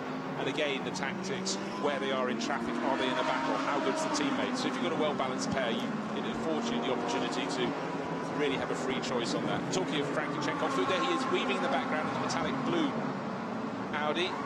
And the car behind looks like the number 16 Porsche from Modern Motorsports that was fastest this morning with Matthias Besch right at the end. So Porsche's looking strong. Still waiting for the first qualifying lap to come in. It should be the driver of this car, Fredrik Schandorf. 2 minutes 4 is a very good time. Let's see, it's about 2:06, do we think? 2:05.671, so fairly average average guess from me there. Well, it's always quite exciting actually with GT3s. I think what's quite interesting, I think we see on the screens there, Yokomizo there with your paint splatters. The GT3 is strategy-wise, sometimes they pull back and they wait to set their fastest lap a little later. But with these, because it's a mix of pro-ams and ams, you don't really know who's out there. You know, if there's a red flag, you're done. Yeah. And you've only got 15 minutes, in fact 10 minutes now, so they have to pull out the stops right now. If you've got clear track, well, I mean, your team's going to have to try and work on it, but you don't have too much option about when you wait. But if you have clear track, of course, that's a massive thing. But it's if someone has a little spin and they suddenly come back on the circuit ahead of you. Looking there at the number 8 Porsche, ARN Racing have run metallic red Ferraris in the series for the last 2 years. They've changed over to Porsches, and Yuta Kamimura, he set some good times, as did his teammate Hiroaki Nagai. Really consistent pairing. At the moment, not at the top of the time charts, but they look very strong in practice this morning. Did see a little spin earlier from Nagai. And now it's top Dennis Olsen. We said he's quick. He'll get in the Porsche, and again those Absolute Racing Porsches. We saw them first, second, and third at some point in the first of the 2 GT3 qualifying sessions. They're first, second, and third at the moment. 9:12 Olsen, second fastest. 9:18 Alexander Imperatori, and then Philip Pamprecht, third fastest. Again, you talked about young Porsche drivers in Asia, and he knows Asia very well. He's been racing here for a long time, Pamprecht. A young driver. And he's with the Porsche Junior team. His teammate, of course, is Tanart. These guys, they've been on the scene. They're racing the full season here, so they're really racking up the experience and the time here. And I think these guys are going to be a little bit sleepers when it comes to the rest of the grid. They, of course, are in the silver category. As we see there, Jasmine Jaffar just up the top there. Martin Ram, of course, he's been in this series. Last year, a considerable amount of success. And again, this is Absolute Racing on top of their form. The 918 is from Absolute Racing, but the car on the top of the charts is also from Absolute Racing, but it's the Audi. So Martin Rum, he knows these cars so super well. He's fastest by 34 thousandths at the moment from Jasmine Jaffar, so beyond next to nothing. Then Dennis Olsen tumbled down to third place, and super close at the top. So who's making the move? Alexander Imperatori in 918. Looking at him on the screens, he has the fastest first sector of anybody by a fifth of the second. His second sector not so good. How good is his third sector? He's down to 5th place. Surely going to move up a little bit. There we are, I've cursed him, and he goes up to 3rd place. So he's 0.046 of a second down. So Martin Rum in the glory and in the gravel, unfortunately, not in the glory. Open road racing, and that's Michael S. Michael Suryodaya. And off-road racing, well, open road racing, should say off-road racing there, shouldn't it? We'll never mention that again. That's right, and he's somebody who's in and out of the Porsche GT3 Cup cars throughout the last few years. So red flag, not too surprising, deep in the gravel. You mentioned earlier, Claire, it's important to set a time. So Martin Rump was already going even faster at the start of this session. 8 minutes remaining, should have time to remove it and yet go out. Earlier we saw a session red flag because there was only 1.5 minutes left, so that was fine. It was only an official practice session. This though is the sharp end. This is qualifying, and there are 5 drivers who have not set flying laps. Chris van der Drift has not. Keita Sawa in the number 61 APSA Motorsport McLaren. David Russell, Yuta Kamimura, and number 59 has also not set a time, which is the Singer Plan B by Absolute Racing Audi, and that's Kantasaka Series. So they will have a bit of head scratching. People in race control will be just trying to observe the scene and see how quickly this car can be removed, because in fact of course with the red flag the clock has now stopped with 8 minutes still on the clock. I can expect there's going to be a certain amount of urgency once, you know, for this car to be removed, but they have actually stopped the timer. They have. With the red flag, the clock has stopped. 8 minutes, more than half of this session remaining, but Martin Rump, that very tidy lap to go top for Absolute Racing in the Audi. Second place car is the Mercedes from 888 Racing. Yasmin Jafar shining on home ground, so it's the Estonian driver ahead of the Malaysian, and then Dennis Olsen, number 912, the Norwegian racer, third fastest. He's looked very impressive, and again this morning we saw great pace from Matthias Besch, number 16, Modern Motorsports Porsche. He is 4th quickest. Yes, I'd have to admit there, obviously, because the red flag coming out, you can actually see Jasmine Jaffar. He actually set a very fast Sector 1 timing there, 53.813, so he would have been fast, and of course then with the red flag coming out in Sector 2, that would have obviously been a little bit upset, because he was only just off Rump right there. So that would have ruined his yeah, a little all bit things of being the equal, he'll be the one that was upset. His first sector was a bit of his whisker, flow. only a whisker faster than Rump. So it's looking very, very well balanced indeed. We see number 888. That's Yasmin's car, Yahor written on the door. Pit crew feeling the heat, very little shade in the pit lane at this time of day. Sepang. See the McLaren going in just behind Yeah, that. the McLaren is one of the cars that didn't set a flying lap. As you can see, with 25 GT3 cars, there isn't enough place to space to park, particularly if you're in front of Absolute Racing, where they have cars coming out of their ears. Very much. I don't think they've been able to set their lap with Kita Sawa there, so some disappointment. Well, that's good news. The open road racing Porsche, that was one of the cars that did set a time, but Michael Suriadaya took to the gravel. That's been withdrawn, so hopefully You can drive back out. Looks like they're asking him. without too much gravel dropping. Come on, engine's fired up. Looks like he's just redoing his belts there, actually. And off he goes. So, yeah, not too much gravel spitting out. So, for those who haven't set a time, there's a real hurry up. Well, apart from the gravel that's bouncing around us, you can hear that car going back. Thank you. He stayed off the circuit. Not every driver ever listens to that, and he's shaking it out. To see it flying out. Well, that's very good. It's so annoying when drivers forget. They go, I must get back to the pits. Fastest thing possible, I must get back to the pits. And they deposit the gravel on the exit of a corner, where a driver has very little opportunity to change their line. So very close at the top. 1/5 of a second cover the top 3 drivers. Martin Rump ahead of Yazam and Jafar.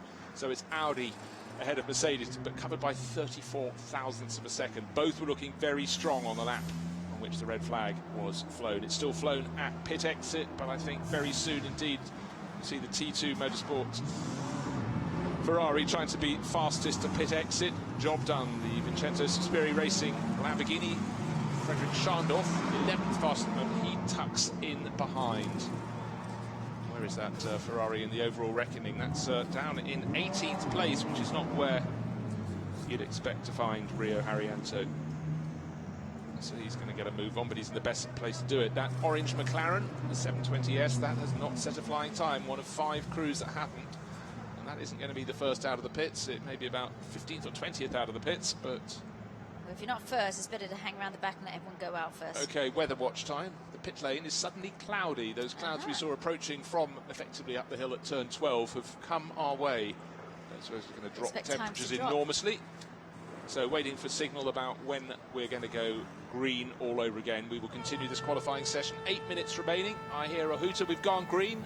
The bar at the top of the screen saying the clock continuing now to 8 minutes. And so the car's accelerating away, led out by Rio Haryanto. Down at the moment in 18th place. Great to have the former Manor F1 driver now with a proper race programme to get his teeth into. And he's one of the 4 nominated Ferrari drivers. I'll explain more about this later today, who will score points for Ferrari in this, the Asian GT World Challenge series. We've got the European one, they have 4 drivers nominated that, and the American GT World Challenge. And unfortunately, the number 8 ARN Racing Porsche slightly slow away.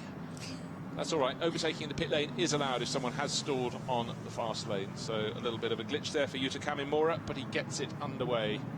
Target time, 2 minutes, 4.250 seconds. Just 34 thousandths is the advantage. Martin Rump over Yazam Jafar. There is Martin Rump, the number 12 Absolute Racing Audi. No time to waste there. With this session, with just coming up to less than 7 seconds, 7 minutes. So there is the Johor liveried 888 888 Racing Mercedes, and now of course that's in the hands of Yazam Jafar. He is second fastest, and what's he got ahead of him, Claire? He's got clear track. This is the outlap, of course. If he can keep no one on his tail, no one in front, this is the opportunity. This is exactly what the Triple 8 Racing team will want for Yazam, and to see if he can topple Martin Rump and put a Mercedes to the top of the pile ahead of the Audis. But don't forget, we've got that whole gaggle of Porsches out there trying to challenge, and certainly every time they've been on the track, the Porsches have been quick. Look out particularly for 912 for Dennis Olsen. 3rd fastest at the moment, a 1/5 of a second down. Still, they come out, the 999 Audi, Andre Couto, that was at the top of the time charts at some point in official practice this morning. Andre Couto, as you explained, Claire, back to full season racing again after back injuries. Right. Just put his toe back in the water a little bit last year, but he's racing through this series, which is fantastic. Quite a late announcement. And he's also competing at the Japanese Super GT Championship. So good to have a driver of his talents. Didn't quite get to Formula 1, raced very well in Formula 3000 back in the day, but full programme for him. So Martin Rupp, what can he do? His time, 2 minutes 4.250. There it is on the top of the graphic, left of the screen. A whisker faster than Jasmine and Jaffar. Both of them seem to have worked a fairly clear area of track in which to apply their craft. This will be quite exciting for this, I guess, the start of the race one, because everyone is so close, just going into that turn one. That was the excitement. So Rio Haryanto leading the way round. He was first out of the pits, and Martin Rupp's fastest of all is in second place, both in good positions. This will be the lap on which, when they complete their out lap, on which they really go. Now that's winding it up for their second lap out of the pits. We had that brief red flag period. The open road racing car recovered from the gravel. It's Michael Suriadaya in that Porsche. That was removed. So just waiting for those first sector times to come through. Not super fast from Martin Rupp. It might be next time around, but he doesn't have cars around him, and this is good news. Rio Haryanto, who's running ahead of him in the T2 Ferrari, down in 18th place. A large chunk of time to be found, but I think he's going to manage to do it. He'll certainly manage to find several seconds. That should put him into the top 10. That has to be the target. 4.5 minutes to go. I'm just looking down at the other end of the grid. Advantage for Sawa, Russell, Kimamura, and Kusiri for them to set their laps. Is there going to be enough time for them? With really only less than that. They've got 2 laps to go. Yeah, big flash. Martin Rupp, we saw him running very wide out of turn 10. So close after turn 9. And if you get the first wrong, the chance of getting the second right become very slim indeed. Did that affect Martin Rupp? I think it may well have done. It doesn't look like we're going to have an improvement this time around. Up to the final corner he goes. In behind him is Frederick Schandorf in that white Vincenzo Sospiri Racing Lamborghini. The 666 car out of the final corner comes Martin Rupp. I really think it's this next lap that's key. He doesn't have cars around him. This could be very good indeed for the Estonian. He's on provisional pole at the moment, top of the charts. Over there to Jasmine Jaffar there in the car number 888. Not setting any faster sectors right now. Who is doing that? I said look out for Dennis Olsen in the 912 Porsche. He set the fastest first sector time of anyone. Matthias Besch in another Porsche, the number 16 car. Very quick through that first of the 3 sectors around the lap. So at 888, 888 Racing, they're looking pleased. Geoffrey Ibrahim, very happy indeed from Yasemin Jaffar, because Yasemin goes top, 2 minutes 4.217 seconds. He had a deficit of 0.3034. He's now ahead by 0.033. And then suddenly Dennis Olsen, that very quick first sector time, comes home to roost. Fastest by over a quarter of a second. So it's Porsche now on top from Mercedes, Audi down to third. It's changing. I don't think that's the last that changes. What will the 9... Oh, well, look, terrible traffic now for Dennis Olsen. That's maybe slightly scuppered him up behind a Craft Bamboo Racing Mercedes. So this is a good opportunity for some of his rivals to make a run. And Martin Rupp suddenly puts in the fastest first sector of anyone. In that number 12, Audi, the clock's ticking down, 2.5 minutes remaining. Looking to see if there are any sleepers further down the charts. Has Rio Haryanto improved? He was 18th, he's fallen to 20th. That was the T2 Ferrari, was the first one out of the pits, so he hasn't managed to make use of that clear traffic.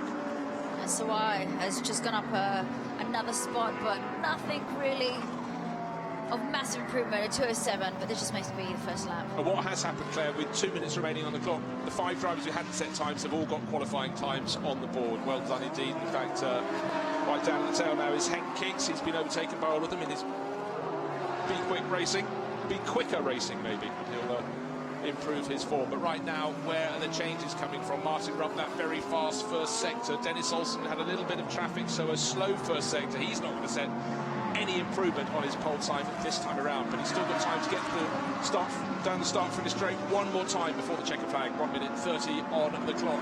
We had the red flag period. It didn't last long. The teams were light on their toes. They got their cars to pit exit, coming back out to play. A lot of green times on our screen. Almost every driver improved last time around. In fact, Martin Rupp was the only driver who didn't. Now, Yasemin Jaffar fleetingly on pole before Dennis Olsen toppled him. What's his lap this time? He did 2 minutes 4.2, 2 minutes 4.5.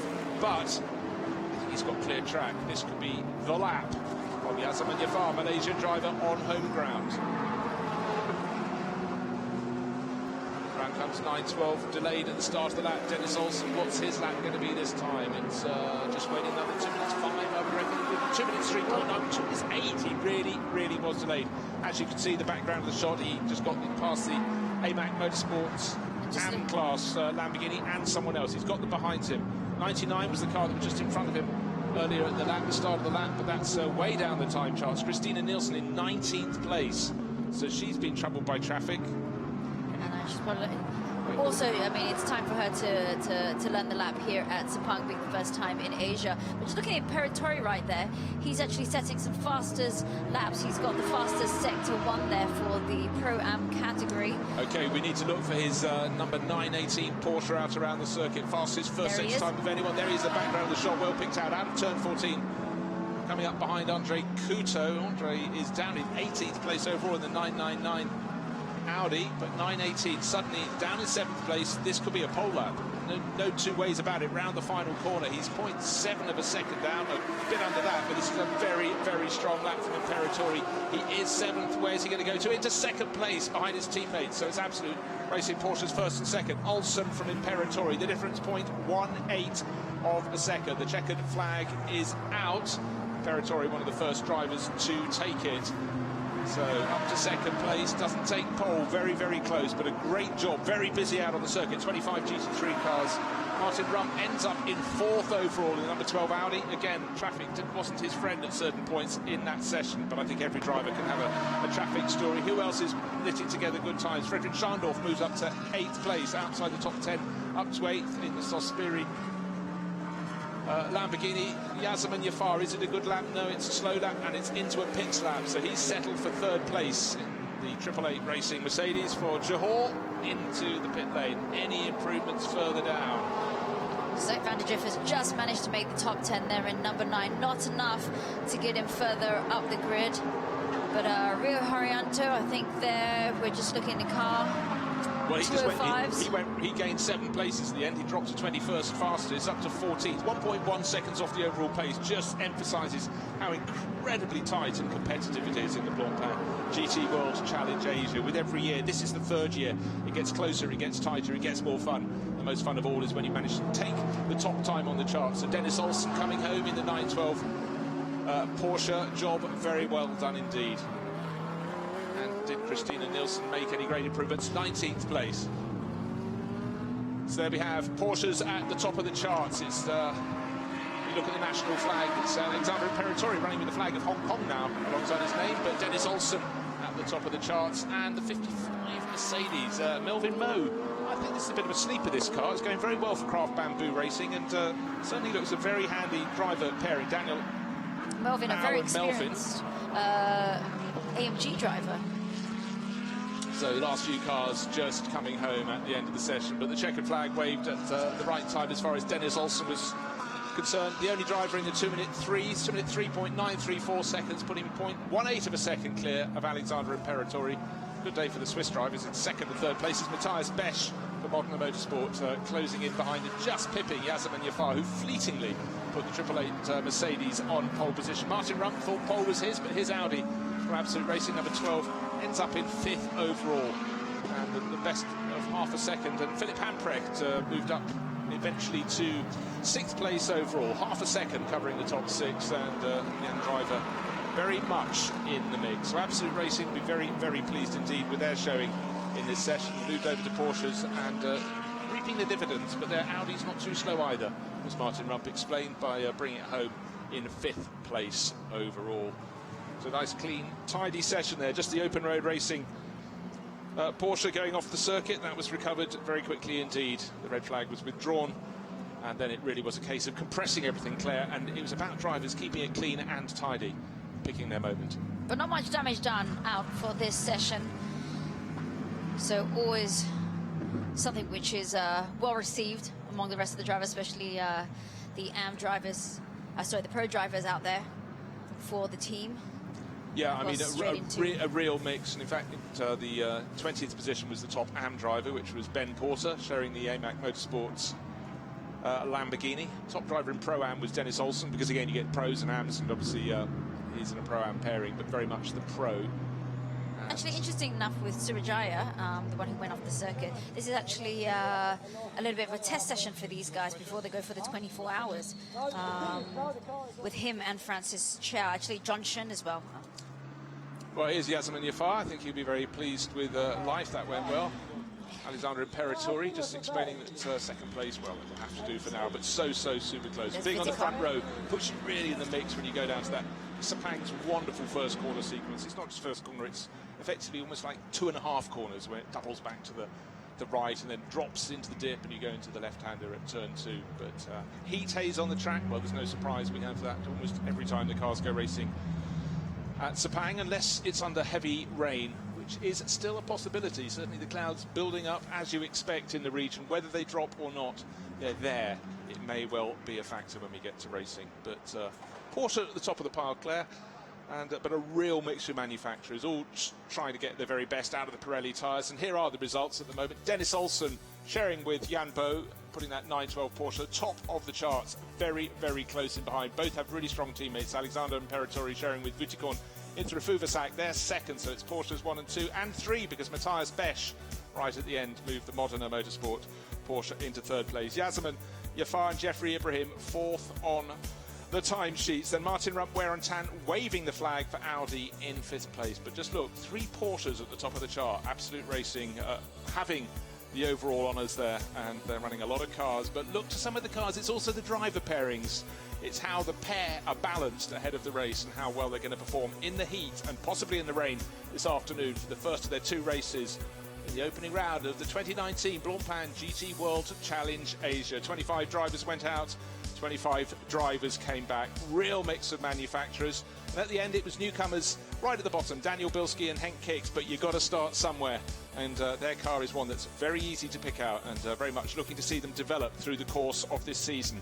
Worth reiterating, 30 cars, a record championship starting field. We'll be kicking off or watching wherever you are in the world. 4:15 local time here in Malaysia will be the first of our 2 races, the second tomorrow morning. But it's been a fun session, quick fire qualifying here at Sepang. So let's take a look back at the highlights of this most magnificent circuit here in Malaysia.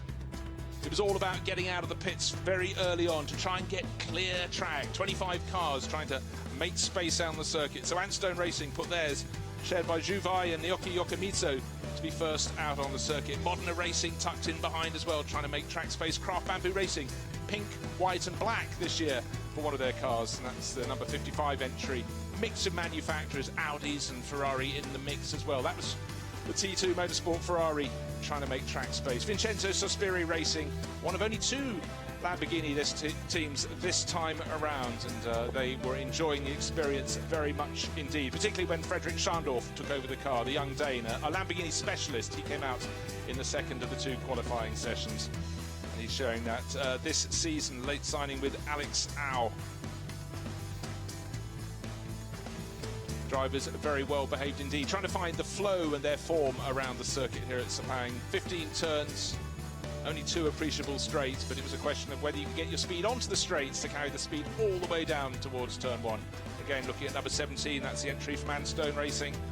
Very distinctive race livery. Always one of the delights at the start of a season to see what colour people think their cars ought to be to make them stand out from the crowd, and certainly Antstone Racing, there's no one else like them out there. Certainly there's no one else like Absolute Racing at the moment, running a whole host of cars, and their 918 was going faster and faster, well handled by Vutikon into Refuvasak, and then in the second half of the session, or the second session, second 15 minutes, handled over to Alexander Imperatori, who was going to go on to end up second fastest overall. Unfortunately, a car that wasn't destined for the top, but it was at least recovered and came back to the pits. No trouble at all for open road racing, really. Michael Suriadar didn't damage things too much, but what it did do, it broke the second of the 15-minute sessions in half. And that meant when the drivers went out, many of them hadn't even set a proper flying time. 5 teams had no time on the board. They had 8 minutes left in which to set a really good flying lap. It looks like Martin Rump had done enough to put the number 12 Absolute Racing Audi on pole, but nothing stands still in GT3 racing. He was suddenly toppled by Yasemin Yafar, the 888 Racing Mercedes. He went to the very top, but no sooner had the ink dried on the top of the timing sheet, in old-fashioned parlance, and his time was toppled. It was the time for the Porsches to come through to the top of the charts. His teammate looking very happy indeed, but suddenly it was the 912 that decided that was going to the top of the table, and it was Dennis Olsen building on the work done by Yuan Bo in the opening session, and he put in the fastest time. Alexander Imperatori tried his hardest to fight back, but the time was no longer in the tyres. It all belonged very much to Dennis Olsen, the Norwegian racer, the driver with the biggest smile on his face, by taking pole at Sepang. Qualifying complete. GT4 done. GT3 done. Time for the drivers to go talk to their teams, have a lunch, have a massage, take on lots of water. 4:15 the cars will go out to have their, well, they will start the first race of the 2019 season. New name, new mix of cars. Come and join us wherever you are in the world for round number 1.